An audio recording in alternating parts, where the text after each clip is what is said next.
Hey, what's up, you guys? Welcome back to my channel. My name is Marielle, and this is Imperfectly Marielle.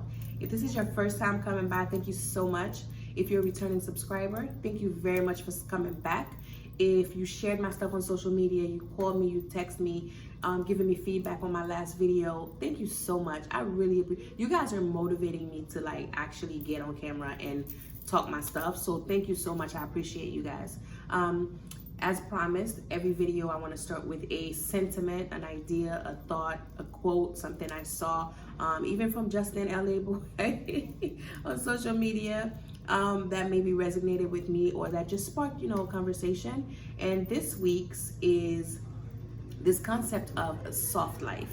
So I don't know if you guys have been seeing this idea of women promoting the soft life or the desire for soft life, right? So women, particularly Black women, are saying how they want the soft life, they deserve the soft life, and that goes for love, peace, their financial freedom, being able to travel, softness, living in their femininity, not having to struggle, not having to fight, not having to be strong.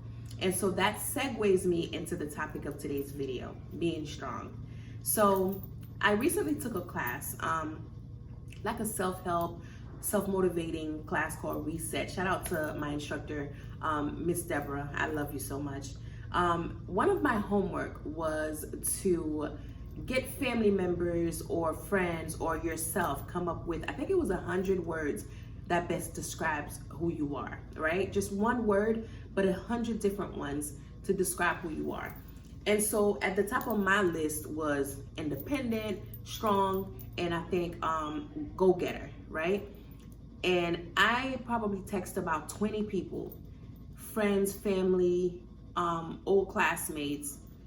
The number one of everyone's list were strong and resilient.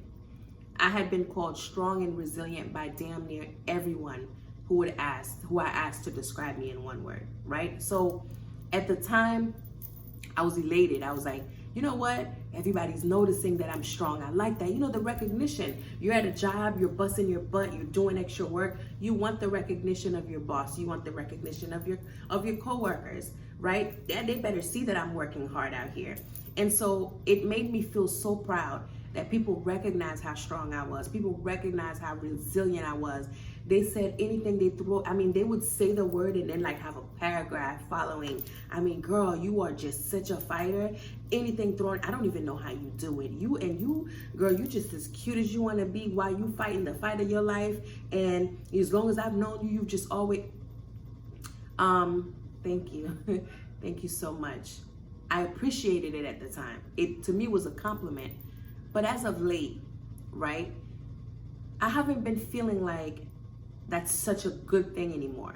And don't get me wrong, not from the people who are saying it to me, but the fact that that's what I'm being described as, right? The fact that everybody sees me as this fighter who's always had to fight, and therefore that's what I'm being recognized for. It's awesome that people recognize me for it, but I no longer want to be known as the strong person. I no longer want to be referred to as resilient, because to be resilient means you're getting stuff thrown at you and you're fighting and surviving through certain things. I no longer want that to be my legacy. I don't want that to be who I'm known for. I have 2 children. When I leave this earth, I want to leave them with good memories. Not that mom always had to fight, mom always had to struggle. If you watched, I think 2 or 3 back, on my videos when I talked about how I was orphaned at 12 and came to America illegally, and some of the struggles of living undocumented, you'll get an idea that life hasn't been easy for me from a young child, from being born, first of all, in one of the poorest countries in the world. Life has just not been easy. And so I've had to fight from a very early age. For most of my life, I don't recall ever having an easy situation. Whatever situation that I had that was doable was because I made it that way. I created a somewhat doable situation for myself. I was never given a soft life. I wasn't, from having both of my parents ripped out of my life at a young age. Those were things that not a single person did it to me, but that's just what the hands that life dealt me. So I was never given an easy situation. And then I'm brought to America the way that I was. and then the things that transpired after that. No one person is to be blamed. That's just what my life was like. I was just not given an easy situation. And so I haven't chosen to be strong. I've had to be strong. And then even later on in life, in decisions that I've made, some of my struggles have been self-inflicted. The men I chose to have babies with, I've had to be strong for not only just me now, for children, because of the type of men that that fathered my children. Again, self-inflicted. I picked them, so I'm no one to blame. But I no longer want that to be who I'm known for. I want a little softness. I don't even want to be enabled, kick my feet up, and have people do for me. I just want a break in the being strong. I want a break. I want to just exist. Other people get to exist. It's okay to not feel like you have to be independent. Oh, my favorite song was Boosie, INDEP. I don't want to be that no more. I've had to be independent for as long as I can remember. I don't want to have to be independent anymore. I don't want to have to fight and overcome and make a way out of no way and borrow from Peter to pay Paul. Like, I don't want that life anymore. I want a soft life. And I think I deserve a soft life. I think we all deserve a soft life. Whatever it is that you've had to deal with, I think we all deserve a break. And so while the people who compliment you in that way mean you the utmost respect, they mean you well, on the receiving end, it's almost a trigger. It's almost a reminder of how messed up life has been for you, that you've had to be so strong that now even on the outside people can see it. So and I love you guys, and I love anybody who's ever called me strong, but I no longer want to be referred to as strong. One of my cousins, I was having this conversation, she went as far as to say, it's an insult. Love you, Ness. I got exactly what she meant. I think her words were, people don't check on you as much when they think you're strong. People put more on you than you can handle. And being strong mean, now that I'm known for being strong, I now have to put up this wall that even when I'm dying inside, I'm the strong one. The strong one can't break down. So people knowing this, oh, Marielle always figures it out. Marielle's in a third world country with no family, no friends. You know how many times I get mad at people for not checking on me? And in my mind, I'm like, guess what? It's because they know you're strong. They know you're okay. And sometimes I'm not. There's family members that have never picked up the phone and checked on me. And aside from the fact that it's probably, they have their own thing going on, but they also known me to be such a survivor and a strong person that they're like, she all right, she'll be okay. And when they don't realize just a simple text message or a phone call could turn my day around. And so that is my rant about not being called strong. Another part of that, being strong. So let me just give a little disclaimer for the next part of what I'm getting ready to say. I think because I've had to be so strong for so long, and because I'm so used to trauma, I find myself being a little dismissive and desensitized to other people's trauma. I was having a different type of conversation. So I have a friend of mine who I love dearly, but she's one of those people that look at her cup half empty, if I may say it that way. Love her to death. And you know who you are. She complains and she worries and she thinks the worst of every situation. When every situation that she's worried about in the past, I think I've known her for 18 to 20 years, has always worked out. She's always, everything that girl touches, if you ask me, turns to gold. Every single thing. And in the midst of her complaining the other day, I was like, yo, what's the worst thing that ever happened to you? What, a breakup? You like the boy that didn't like you? Or, you're at a job you don't like, but you're still getting paid top dollar? Like, what's the worst thing that ever happened to you? And she kind of was like, you're right. And I automatically flipped it back to me. I'm like, if you ever, think things are bad for you, think of me. Look at me. Look at my life. Look at me. Look at the things I've been through. And she received it well. She was like, no, you're right. I shouldn't be that way. I need to really start being more positive. Life hasn't been that bad, right? I want to take this moment to say this to you, my friend, and anybody else who's ever been, whose trauma and hurt have ever been diminished because it wasn't as bad as someone else's. When I say to you, look at my life and look at all the bad things that I've been through, that wasn't right. Because if I was in a car accident with you and I broke my leg and you broke a nail, I'm in pain, excruciating pain, but you're also in pain because your nail broke to the nail bed. My pain shouldn't diminish your pain. It is not your fault that I broke my leg. And you didn't do anything to make it to where you broke a nail and I broke my leg. That's just how the cookie crumbled. Those were the cards that we were dealt. And so while you're over here, maybe in the next hospital bed, screaming because your nail hurt, I shouldn't look at you and say, well, shut the hell up, look at me, my. That's not fair. Your pain is valid. Your trauma is valid, no matter how small I look at it. Why is the standard a broken leg? Why is the standard something horrible? It's okay for you to be in pain. It's okay for your split ends to cause you to have a bad day, while my divorce is called. It's okay for us to have difference in trauma.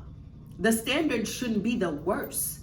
It shouldn't be, well, you should be quiet because look at how small your stuff is while look at how bad. Why should I have to compare myself to how bad that is? Why is that the standard? That shouldn't be.